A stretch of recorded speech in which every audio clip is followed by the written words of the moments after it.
Hello there. Welcome to our show. This is the Jedi Archives, the Acolyte After Show. Every week we go over the latest episode of Acolyte. Thinking Jack-o'-lantern, Acolyte. The Acolyte. Wow, I'm losing my mind. I'm already enough. Now, we're going to go over, and we've actually, for the most part, I've enjoyed the show. So I'm not upset, just so you guys know. I am Jonathan. I'm Mike. And this is Bryce right here. He's right there. Hi, Bryce. Say hi, Bryce. Say hi, Bryce. Bryce has some points he wants to talk about later. We'll give him his moment. But first, yes. But so first, But first, let's talk about our sponsor, Hyperspace Props. Hold on, let me get to this. Check out Hyperspace Props for all your cosplaying and sabac needs. Use code BOONTA for 10% off your order at www.hyperspaceprops.com. And Hyperspace Props is a title sponsor for Boonta Eve. Boonta Eve is our event we're doing later this month. Are we already in July? Oh, my God. Later this month. Yeah, so we're super excited about that. If you're in Southern California, please come to our event, and we have lots of fun. All right.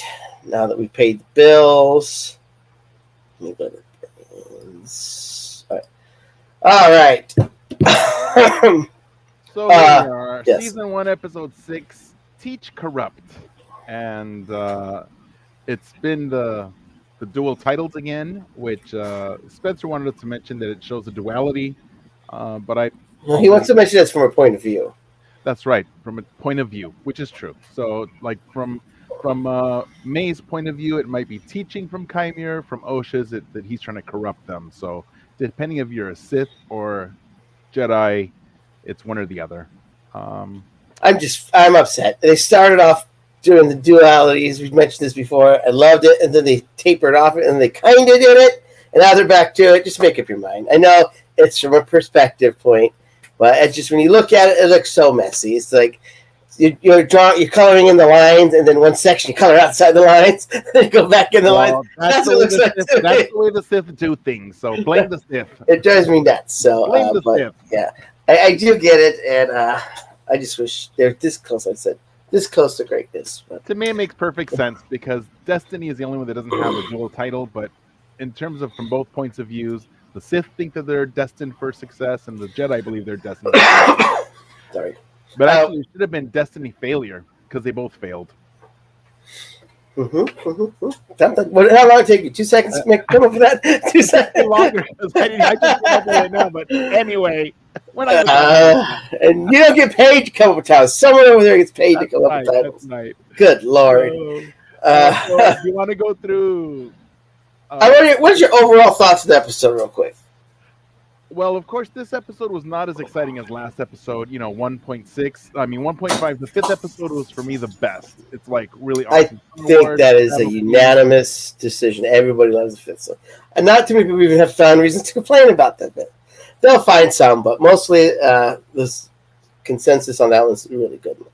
Yeah. But overall, I liked it. It was good. It's still moving the story along. It wasn't a filler episode because there aren't enough for filler episodes. Not with 8. Yeah. But it was a good dramatic episode. Which I was on the show with on the support group after the viewing with on our regular page with Skip and Jeff and the whole gang. And Skip mentioned that this is a dramatic episode, which is expected because it has to build up some drama until other stuff comes up. So yeah. To me, this episode is one of the biggest cons for showing weekly episodes. Really, it's like this information had to be done. These scenes had to be done, but it's really, really hard to do it when you have literally 2 weeks before new content. You had 1 week ago, you have this week, and then another week. It's like, wow, nothing really happened. At the same time, important stuff happened, but like it was a little of it all. But like you said, it had to be done. So yes. If this was like continuous, if this is a movie, great. or if we had all the episodes at once, great. It's just like, man, that's what I got this week. After last week, it was like, it was a little bit of a letdown on that, but not bad. And just really, and it was only 30 minutes too. That was kind of disappointing. So only 30 minutes of actual showtime. So you wait a week for it, and you just get 30 minutes. Come on, give us more Disney Plus. Sorry, I'm just messing with someone. Or at least drop them so we can stream them, and we don't have to wait. Yeah, I know there's pros and cons. I'd love the give us a week to talk about it, get to converse with people, but then some people don't have patience and they freak out. The show's awful. It's already awful. It's like, give it a minute, man. But if it was all released at once, they wouldn't have that perspective. So it's like, to me, it's like it's definitely pros and cons. So, but yeah, so let's get into the nitty gritty of this episode. All right, so the episode starts with Osha waking up, right? And remember from the last episode, Osha was battling her sister, and then May just kind of like pushes her over the edge, and she falls out and passes out. And then May takes her place. She swaps clothes, cuts her hair, does a big switcheroo.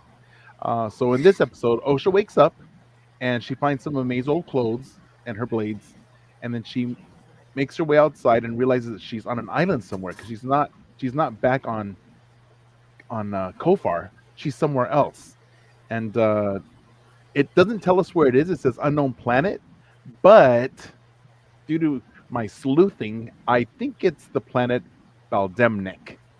And let me tell you, how do you pronounce that? Baldemnik. Yeah, I mean everyone thinks Octu, but I think they showed us the different birds on purpose. Like it's not Octu. I would not be surprised if it was filmed in the same location because it looks identical. But they did show us. I think they showed us this birds like 4 times. They're really like, there's a different species here. I mean, you can have multiple birds on a planet, but they keep showing that same one. And when we're on Octu, they kept showing porgs. So I think that's kind of just drive home the point. It's not Octu.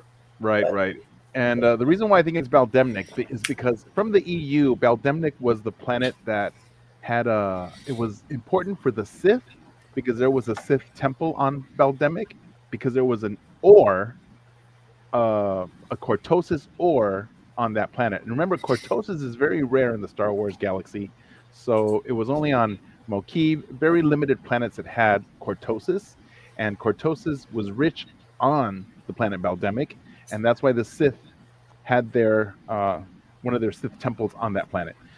So I believe that this is Baldemnik, and also it showed May or Osha looking at the wall of the cave, and you could see the ore, the cortosis ore, like the vein of cortosis. Oh, you could? I didn't catch that. Yeah, I saw that, and I noticed that. I'm like, wait a minute.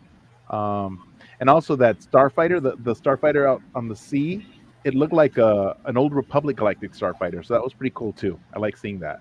I saw it, but I didn't make that connection. I need to go rewatch that, see if I can get the vibes. It's really cool. And then, so with this, if this is Baldemnik, then it's right in line with how the Sith evolved, especially the way that we're used to it with the EU. So it's pretty cool. It does look like Octo, so I'll give you that. And that's the planet that Luke Skywalker was on for The Force Awakens and The Last Jedi. But Baldemnik is also an ocean planet adorned with rocky tropical islands in the Bakrofson system in the Aral sector in the Outer Rim territories. With its harsh climate, it discourages most people from either visiting, despite the beauty of the cliff rocks, the pristine beaches, and the azure seas. But it was mostly of interest to cartographers, xenobiologists, and fisherfolk, until knowledge of the planet's rich deposits of cortosis or fell into the hands of the Sith Lords Darth Tenebrous and Darth Plagueis. So that's from Wikipedia about Baldemnik. So it makes a lot of sense that this, because it's headed in that direction. I mean, we're eventually going towards Plagueis, even though he's not. Plagueis is canon because Palpatine mentioned him. Huh? Yeah. Did you mention what book or what source Baldemnik is in? Maybe I missed that. You said Wikipedia, but did you say what source? I did not, but I could pull that up to see where it is. But it is part of the EU lore, and it makes sense. And what I did, I pulled up I made myself a little like cheat sheet with timelines to see like what Siths, even though the Siths are from the EU, they're still giving me like a little hook of where I can put who might be showing up. So it makes sense, because Tenebrous, and then I was reading somewhere that people think that the stranger because he's no longer Chimere. That was just like a cover for him. But the stranger might be Darth Tenebris, or he might be one of the other ones. So we'll see. Interesting. What do you think, John? Yeah, from that opening scene, sorry, I'm writing myself notes to talk about later, and I forgot what one of those was. Oh, I remember. Bad joke. Pretty much from the opening scene. I mean, I love that I don't know if they talk about Cortosis in the opening scene, but he does give it a name, so that does kind of plant it, which I like. That was good. Gave pretty credit to whoever made it, which we'll find out later. But I enjoyed that. But I think it's a lot of people always like kind of, especially like Mrs. Osha, always overlook the fact, like situation like that where he picked her up, took her unconscious, drove her to traveled to another planet, put her down, and she's okay. So then any moment he could have just, if he wanted to. Wait, so more than just okay, he patched her up because she had a patch on her wound. So they tried healing her. Yeah, I forgot about that too. We all thought, everyone was saying he force healed her, but apparently he didn't because she still had a bandage. So maybe he accelerated a little bit, but not like how it was done before. It was like instant. So he did not get to that part. Well, remember, in the EU, Sith could only heal those that they loved. He doesn't really love Osha, so maybe he tried it, but it didn't work because he doesn't have that connection with her, that emotional connection. So maybe the Sith need that emotional connection, because in the EU, it was always, they can only heal those who they love. Even in canon, that's what Plagueis told Anakin, that his master had taught him how to keep those he loved from dying. So he has no connection with Osha. Maybe he might have been able to heal May because they had developed a relationship. Well, see, that's little things like that they got to flush out. I mean, or else they're going to be like, what was that about? So that just comes out a little bit of writing, but I mean, yeah, we'll talk about Well, I think it's good because it looked like a force heal, but then by her having the bandage, it confirms that he was not able to force heal her, or he didn't force heal her, but he did try to heal her because he put a bandage on her. So it still serves a it still shows that he could have just, why not trust him? I mean, you did not need to fear him. I mean, right, unless you attack him or whatever. But like, you do not need to fear him because obviously you're a toy to him. You're like a kitten. You could have killed anytime he wanted. So I think he was unconscious. That's a good way to like prove it to someone. It's like, I have you. I moved you across the galaxy while you're unconscious, and I didn't hurt you. So that was good. So the swimming scene. Oh yeah, so she walks outside, right? And she's going down the steps, and she's all kinds of issues. He knows she's following her. He knows this, obviously. He knows. And does that oops thing. I was like, which I appreciated all the plus. Come on, you could have panned it all the way down to his ankles, please, next time. Isn't that considered flashing? You know somebody's watching you, and you're just going to strip down naked. What's the difference between that and walking outside and doing it? I mean, to me, that's flashing. It is flashing. Yeah, he wanted to do that because he wants to tempt her, because the Sith thrive on the. I love that you said that. So he thinks that, oh, come in the water while it's warm. Oh, that line he said was so, I hated it. It was so cringy. I wanted to go with him. Unless you wanted to get in the water with me, I was like, oh my God. Why you could have avoided this whole scene and could have just had him sitting there when she woke up and said everything he needed to say. But no, let's jump in the flood just to waste of time. I don't know. That does show the scar, but he could have done that still in the cave, but whatever. You know what else it also shows is that it shows that he left his weapon outside because he knew that she would not kill him. Yeah. So he already had that feeling that she was not going to kill him. So that's why he left his weapon there, just to test his own theory, because he's kind of full of himself. He thinks he knows everything. And so he left that weapon there just to prove his point. And he does it multiple times in the episode when he tells her, hey, didn't you forget something? And he grabs her hand and he puts it right on his gut. And he says, you forgot to kill me. And she's like, oh, Jedi isn't. And he's like, why do you call yourself a Jedi? And again, he puts the lightsaber up to his chin. Multiple opportunities, that's at least 3, where she could have just killed him. point blank. And he was like, maybe like we think that, but I mean, I think he's so strong that he would have been able to sense it. Like, I don't think he was really in danger, but he wanted her to think that she could kill him. I think. Yeah. yes, I agree. Yeah. I agree. Yeah. Because I was thinking that too. I'm like, but the point is, he knew that he would not die from that, but he wanted her to think that she could kill him at any point. Yeah. But he was just testing her to see if she would actually try it. Yeah. And she didn't. She didn't. So that's, proving that she has good in her, which I didn't understand. No, proving that she's easily bending towards his way. That she might. I would have pulled the trigger when he had a. Okay, we're done. Oh, I would have pulled the trigger too. When he was in the pool. So we have that, right, and she doesn't do that. And so then going back to Kofar. So now Saul is leaving. We swipe over to Kofar, where Saul is leaving the planet with May, and they're taking off from that little town where their ship was, and it's only he and May and Basil. So then he contacts Coruscant with an emergency code 0, which I've never heard of it before, but it must be something really bad, right? And he tells him that everyone is dead, but the transmission signal is breaking up, and the message wasn't received completely. And then we have May looking around the ship, right? And then she remembers the day when Indara was testing her on Brindok. She's having these little flashback thoughts. And she hears Saul trying to get through to Master Vernestra in her memories, right? And Basil's sniffing around, and he noticed something is off with this Osha, right? You know what I noticed about Basil? He's wearing the civilian uniforms too. That's identical to the other. I thought that was so adorable. Well, he's a civilian. Look, it's the same outfit. It's so cute.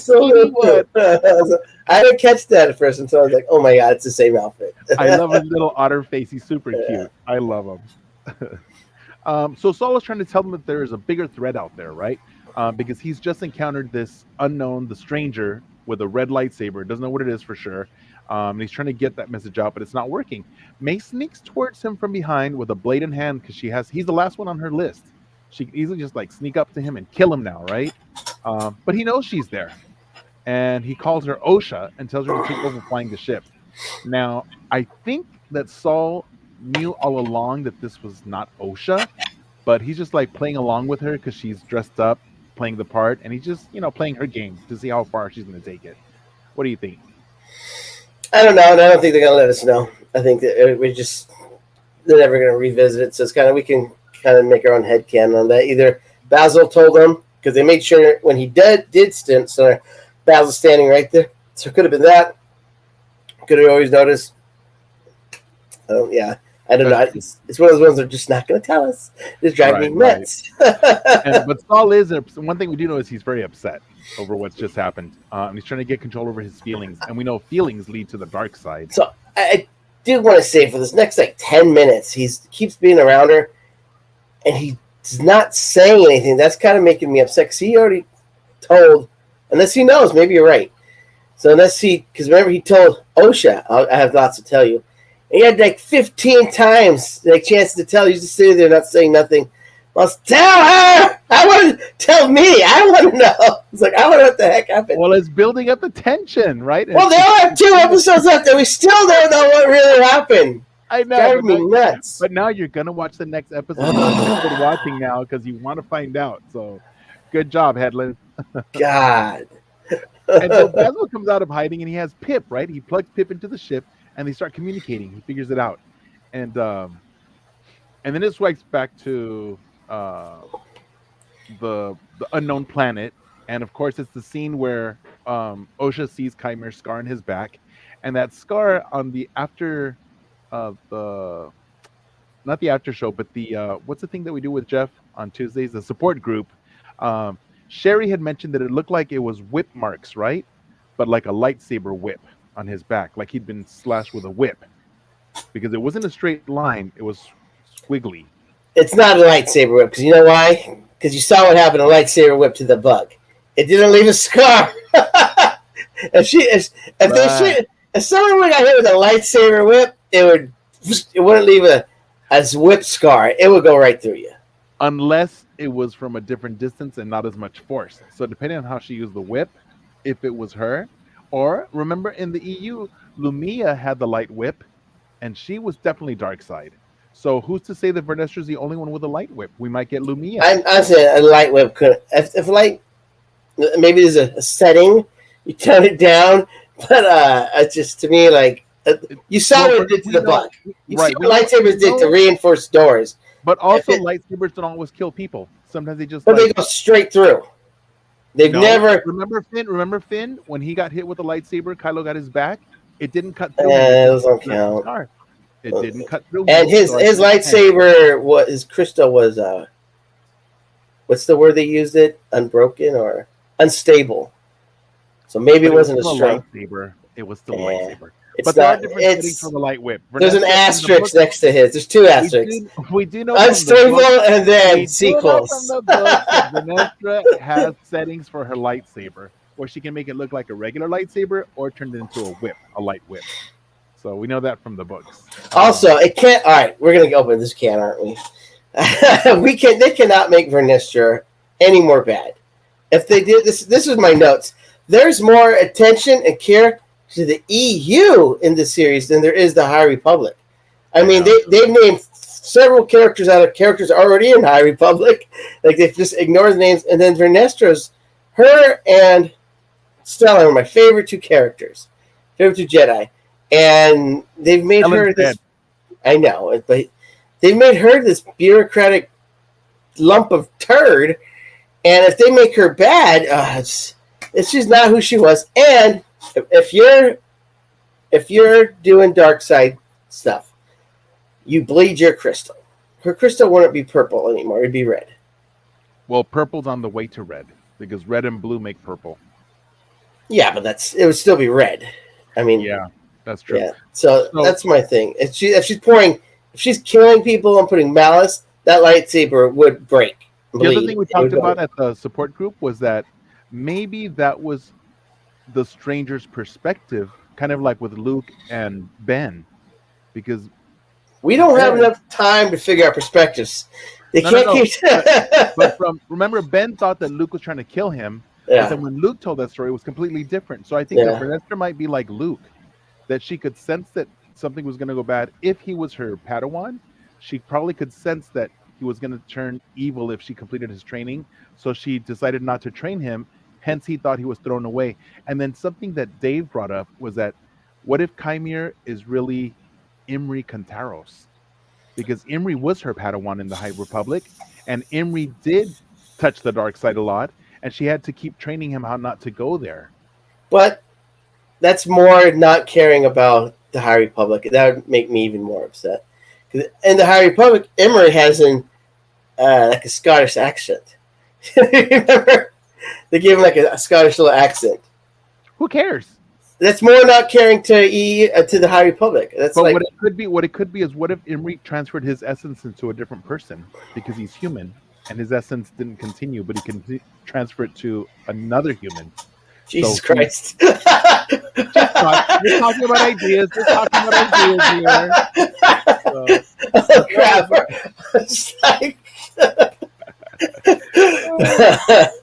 But Imri, I wouldn't be surprised if she would have killed Imri.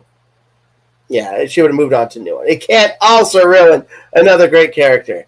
Good Lord, there's no respect for the High Republic. Imri wouldn't be ruined because he died in the High Republic. That's what I'm saying. If he died, that's fine. Well, if they made him allegedly died, we didn't see his body. He was on Starlight Beacon, but we don't know if he got off. Oh, he was on Starlight? Mm-hmm. Wait, was Vernestra? I don't remember. Because he was her Padawan. Yeah, he was.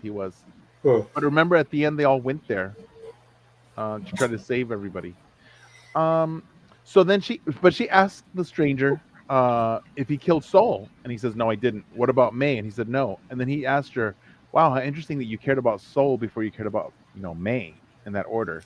So this is my detective thing. I mean, maybe it's just a story, how to do a plot or not. How would he even know his name's Sol? To me, I'm like, it's like he has to know more information, because if he just some Sith that started training her, little May's not going to know all their names, right? So I thought that was interesting. Or maybe it's just part of the story and we're not going to get an answer. Well, he did tell him, "Don't you remember me?" I know. I think there's something else. I think they're really leaning back. Yeah. He's older. He could be hundreds of years old. Yeah. So, yeah, because he said he's very old. Yeah. And meanwhile, we cut back to. I say I'm very old, and I'm 40s. No, but you're not in Star Wars, and you are very old. Yeah, I'll say. Saul hugs May, and he thanks Osha for saving them. And now he's set on facing the High Council and telling them everything that has happened. That hug was so cringy. Oh my god! I thought he was going to kill her. I was like, what is happening? I mean, I give it their credit. He's trying to like show like some emotion from the scene, and she's just like, that was just. I think he's testing because Osha would have hugged him back. Yeah, I've seen this in situations. People like hug someone, the person's like, I'm not hugging. Like, oh, it's so cringy. It's like, okay, but yeah. And then the system, the ship breaks down, and of course, Osha is a mechanic, so he tells her, "Hey, why don't you take a look?"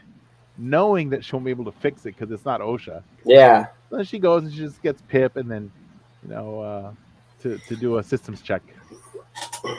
Meanwhile, we go back to Coruscant, and then we have Senator Chewant telling Vernestra that Senator Ravencourt continues to gain support, and they want to do an external review of the Order. And she's concerned because Ravencourt is no friend to the Jedi. And it's cool because, you know who Senator Chewant is? Chewie's uncle? No. He is Details. Oh, okay. That's cool. That is pretty cool. And he's going to be at our family vacation, Details. So it's pretty cool. As any time in any books or anything, has the Republic have ever been able to do reviews of the Jedi? I thought that was so interesting.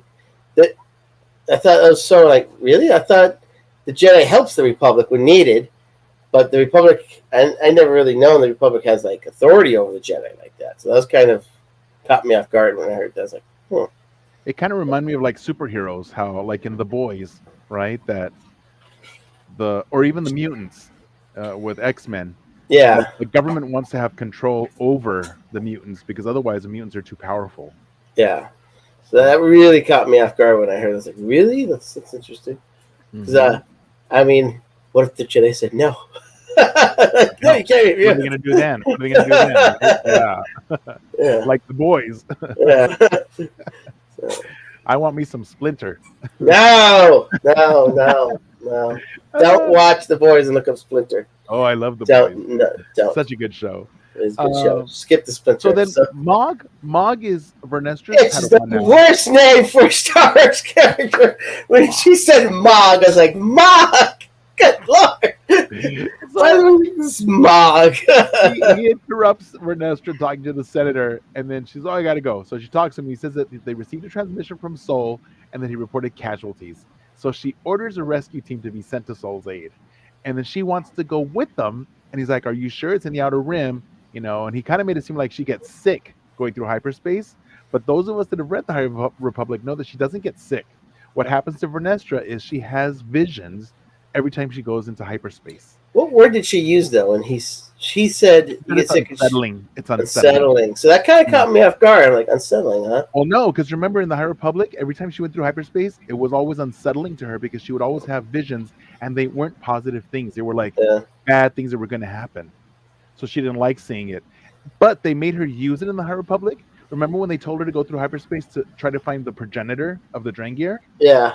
So she was able to manipulate it herself to go into hyperspace to try to find that. But I do wish we would have saw it. We've seen that. She's in this hyperspace. I'm like, show us! I know. Show us! You could have like shadow flashbacks of Jedi dying, red lightsaber. That'd have been great. But no, she's just the show. I think what she would have seen was the last episode. So which should have been fine because pretty much they see the aftermath, and then it's done by a lightsaber. So it's like you show that, but make it really dark, so it's hard to make out stuff. I think it would have been cool, just like flashes. And actually, it could have given us more info about this stranger, right? Yeah, to learn more about him through her secret views through the Force. I wonder if it's like a deleted scene or something. but I do know they've had quite a bit of either deleted scenes or stuff they planned to do, and they had to cut because of time and budget. So people complaining. Because I heard nobody was complaining a year ago when this was made. I heard they cut the scene where Kelnaka has the fight with Master Torben.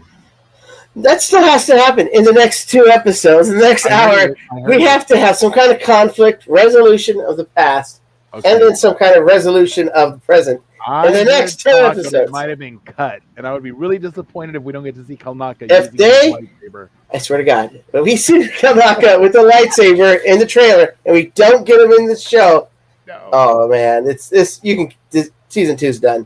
You won't have season 2. It's happened before. Remember, Remember. That's what I'm saying. This show needs whatever it can to get it going, and don't piss people off even more. Like I like the show, but like this, if they make Vernestra bad, I'm gonna be pissed off. If they don't give us the Kelnaka fight scene, I'm gonna be pissed off. So there's some things. It's like I'm rooting for the show. I like the story, but they don't have a lot of time left, which is making me nervous. Unless the last episode's like an hour. So meanwhile, back on the ship. Pip and Basil working together to attack May, which was just comical. Just it's like it was funny. I liked it like hiya. It was fine. Yeah, it wasn't bad comedy for me. And then he hits her with the oil.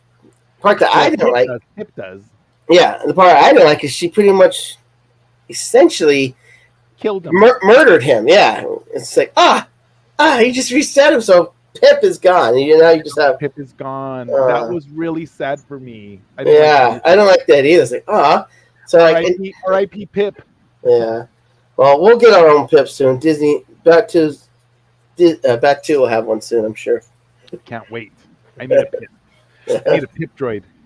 So meanwhile, we get back to the island, and Kymir's telling Osha that her strength in the Force never fades, because she was told that that if you don't train, it fades. Like, that's what the Jedi have taught you, but it never actually fades. That's a lie that the Jedi teach to perpetuate so that people won't be using it. And he describes the path to the dark side. And you know how he does it? By emotions. And she's like, oh, that's not good. He's semantics, right? And I know Spencer loves semantics. He even posted it on Facebook. It's funny because it is really semantics. It's, it's on whose point of view are you looking at it from? Well, it's the word fear. I mean, how do you stop fear? By getting ahead of it and doing something with emotions. That's the whole reason why the Jedi don't use emotions, because out of fear they'll do something bad. Yeah, so that's what it is. So he did add one new word in the end, which they usually don't add to it. Was it passion? Is that what he said? That's from the code of the. That's the code of. Yeah. So usually you don't hear that in like Disney shows. You hear fear, anger, suffering, all that. They added passion, like, so that's not normally, but it is absolutely true. Any emotion in the Sith code, it does specifically mention passion. Well, really, it is any emotions. Love will help the trigger because they all lead to each other. They all ignite your passions, emotions. So it's absolutely true. Just you don't really usually hear just the bad ones. So, but when Yoda says fear leads to anger, anger leads to hate, he doesn't say passion, suffering. Mm-hmm. Yeah, but he doesn't say. I do know the code is like through the code. I've heard the code before, but it does mention there's only passion. Yeah. So then, as he's telling all this, Osha says that she's not easily corrupted because she feels like he's trying to corrupt her, and that ties to the title, because there's teach and corrupt, but from the stranger's point of view, he's just trying to teach her. Which is true. He's teaching her different ways. And even in didn't Anakin say that he wants to learn more from knowing both sides? How is that harmful? To know more, to do good. Yeah. So then he asked her, well, why aren't you a Jedi then? And he said, they threw you away. She's like, no, they didn't. I left. He said, why'd you leave? And she tells him, because I failed. And at that point, she ignites the lightsaber. She pushes him against the wall. And she's not going to kill him. The reason why I think it's bad to know is because the dark side is easier. It's easier to access. So what happens is if you know of a way to do something and the stuff hits the fan, you're like, well, I can do this. Anakin's done that through interrogation and stuff. well, we can do this. So if you don't know it, you won't be tempted by it. So I think that's I do get the point. What's wrong with knowledge, but you won't be. You can't be tempted by something you don't know. So I think that's why they don't want you to know it. But you know what? I don't know if it's true or not. The Jedi are two-faced because they have the. Then why do the Jedi have the secret library underneath the Jedi Temple, the Bogan Collection, and the Bogan Collection? Master Yoda goes down there and reads stuff. Well, I'm sure. Down there and read stuff. Yeah, well, I'm sure it's people at a certain point they trust. Like you're okay to know certain things. We know you're probably not going to. But that's it. I'm not saying they're right or wrong, but I'm saying that's probably their mentality. Right. I mean, same thing with Harry Potter. Bottom line is that they can learn about both. Yeah. Well, let's bring up Harry Potter. They have restricted sections for masters. They don't want the kids to learn it because they'll be tempted. So I think that's kind of where it comes from. So, but yeah, I wouldn't want to teach younglings shortcuts. No, because they would take them every time. Yeah. True. So. So then we go back to the ship, and then May pushes Sol to tell her what happened on Brendok, right? Because she wants to know. I'm pushing her, yelling at the screen. You have like 5 minutes left in this episode. You better tell me what happens. And then Sol is this close to telling her, and the lights come on. I was like, being in the dark, being in the light. Like, he doesn't tell her. So then she runs to make a transmission because she hears the Vernestra's voice or someone from the Republic, and she runs. And while she's there to make a message, he stuns her. Yeah. And then right next to his side is little Basil. And then Sol turns off the transponder. All right. All about I have no idea, so you're going to have to help me with this. He even said right before, I need to confess to the Jedi Council. And then all of a sudden, he's running from the Jedi Council? Well, because he tells May, look, I have to tell him, but first, you and I have to go rescue Osha, confront your master, and then all 3 of us go back and tell the council everything. So that's his plan. He doesn't want to tell them, but he does not want to risk Osha's life. He wants to rescue her first and take care of this, because he would have killed him, but Osha didn't let him. So you think if he would have waited for Vernestra and he said, maybe go find Osha, she would have said no. Yeah, Vernestra would have said no, because it's just personal attachment. And Vernestra's like, that has nothing to do with the mission. That's personal attachment. Well, I would think the mission would be to find this guy who just murdered all of our guys. But not Osha. But yeah, that's what I'm saying. Either together, it's the same thing. So Right. Yeah. And so then he launches into hyperspace, and right as soon as they leave, Vernestra arrives on Kofar, and they head into the forest, right? With no scene of her going through the hyperspace. But we know she's had a vision. We know she has. And then on Kofar, she's training her Padawan. And then he's such a little dweeb. This Mog. It's just like he's such a whiny. Oh, you can't do this. You can't do that. I'm just like. So was Luke Skywalker. No, he had like one scene where he said something whiny. Always whiny. Not always. Luke was a whiny little brat. I was gonna go to Taj Station to get a power converter. That's what I'm saying. Not a lot of scenes. Mop was the whole thing. Mog. His name's Mop. That's what he is. He's just a Mop. And he kind of looks like Luke too. He's like Luke Prime. I definitely at this scene when they go into the forest, and I was like, "Wait, this is the scene I saw from the trailers where she gets her lightsaber." I was like, I thought when because they only had 3 with her this time, 3 other Jedi. I was like, this would be a good chance if she was to just kill them all like that, and then they had no one to report to, and she can go hunt them down. But she did it.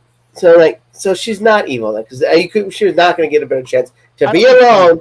I don't think she's evil. I don't think she's evil. I'm not evil Vernestra camp. Vernestra's good. I think she's probably a little corrupt from this whole. I don't think she's corrupt.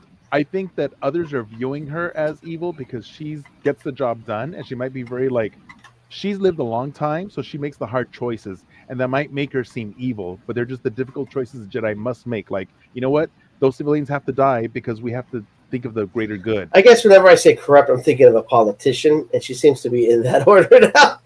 So I'm thinking she's maybe messing around with politics a little too much. I see. Yeah. But I don't think she's evil. I don't think she's I don't think she's taking money or doing anything bad. I'm just like, whenever I really, it's funny because I think of politicians, I think corrupt. So like, if she's farting around politics, I think she's a little corrupt. Even though somebody has to defend the Jedi Order apparently, because in this universe they can give them audits. Right. So then we cut back to the cave, and the stranger is explaining to Osha about the power of two, or the rule of two, and that there can only be two Sith at a time, a master and an apprentice. And she asked him where he got his scar from, and it said it was from his master who threw him away. And it tells her that his helmet is made of cortosis, confirming what we had already known before, and that not only is it handy against lightsabers, but it's also a sensory deprivation helmet, like they wore as younglings. Yeah, when they were training. So it's just you and the Force in there. He asked her to put it on. She's like, no, I don't trust you. And he tells her, nor should you trust me. But I think you should trust yourself. So he wants her to go through and see what she can see about herself, because she's hiding stuff inside too, all pent up. So he does. I don't know if it was right there, but he did mention there used to be a Jedi, which I thought was really interesting. Right, he was a Padawan. Yeah. So but then his master did that to him, and he was thrown away, just like she was thrown away. So I wonder if he was. I mean, I don't agree with the lightsaber whip just scarring someone. And she could have been, like you were saying, yeah, it makes sense now that I think about it. He could have been her Padawan, went to the dark side, and she tried to stop him and just whipped him instead of killing him.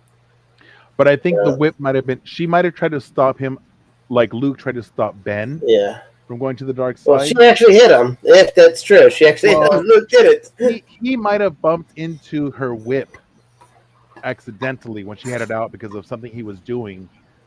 Like maybe he was trying to kill all the other younglings, and she wanted to like whip out all the stuff that was falling with her light whip, and it accidentally like. Well, he could have even started the issue. See, he was going bad. Right. He could have started fighting her, and she, in her defense, she tagged him on the backside. She didn't want to kill him because she's not a murderer. So I think it'll all work out. But I don't think she's evil, and I think that from his point of view, just like Ben thought that Luke was trying to kill him, but it's not true. Ben was not trying to kill him. Yeah. And he just didn't let him go through his complete thoughts. He jumped to conclusions. He assumed. Right, he assumed, and he just like I think the stranger's assuming things, and because they're short-sighted. So anyway, one thing you didn't mention about when Vernestra's looking at the fallen bodies of the Jedi, and she killed that Umbra moth with her light whip. Mog, she tells him, "What do you see? What do you think?" Mog accuses Saul of killing everybody. He's like, "You think Master Saul killed them all?" And she's like, "That is, what does she tell him?" That's a terrible accusation or something like that. A strong accusation. A hefty, right? Yeah, that's a hefty accusation. In other words, don't say that. Watch your tongue. Well, I mean, I get the point. I mean, from his point of view, only one person's not there. The one person also has a lightsaber, and all these people kill the lightsaber. And that one person is the strongest of the Jedi that were present. Yeah, so I could definitely. He's not even going to think about a Sith. No, he has no idea. Yeah. No, but he does know somebody else was there. He does know somebody else was there because when she had him explore deeper, he said, well, it's somebody who is strong but untrained. And so he was saying things about the stranger. So he could see certain things from the clues. And then it goes back to the cave, and we see Osha going up to the helmet. She grabs it, picks it up, and she puts it on. And did you notice what she saw through the little slits when she first puts it on? No. It looked like water waves, like water, like when Rey fell into the water on Octo, remember? When she had her vision in the cave, the dark side cave. What movie was this? The Last Jedi. When was that one? Shush you. So that's the ending, but we didn't get a lot of resolutions. But I'm looking forward to next week's to see what happens. Was Rey in last week's episode? Who's this Rey? No. Rey is all the Jedi. Rey is all the Jedi. Rey Skywalker. I don't like that garbage, but I do like Rey. Rey Skywalker. That's who. You started it, Jonathan. You started. All right, final thoughts. Let's get Final thoughts. I think that the Acolyte is turning out to be some of the best Star Wars that's coming out, and I'm very hopeful that the next 2 episodes are going to vindicate this show, and I love it. I think it's a good the story's actually really good. It's just little teeny tiny things that drive me nuts when they do it. Some of the dialogue I just go cringy, but yeah. But the story I think is a really good story. I think it's better than most Obi-Wan, except for like the last episode. So it's been doing pretty good. So yeah, agreed. Yeah. So all right, let's get this show on the road. Remember to use Bunta code for 10% off your orders at www.hyperspaceprops.com. Hyperspace Props is the title sponsor for Bunta Eve Special Edition. Shout out to them. All right. Make sure you're following us on YouTube at Virtual Cantina Network, on Instagram at virtual.cantina network, on X at Virtual Cantina, on Threads at virtual.cantina network, on Hive at Virtual Cantina, and on TikTok at Virtual Cantina. And be sure to follow all the good stuff on the Mothership Star Wars Celebration Japan 2025. And special shout outs to Star Wars Book Nerds and Star Wars Comic Book Club, our 2 proud partners in all things Star Wars. Please subscribe to this episode, and especially comment. Please pick a side. Light side me, dark side Mike.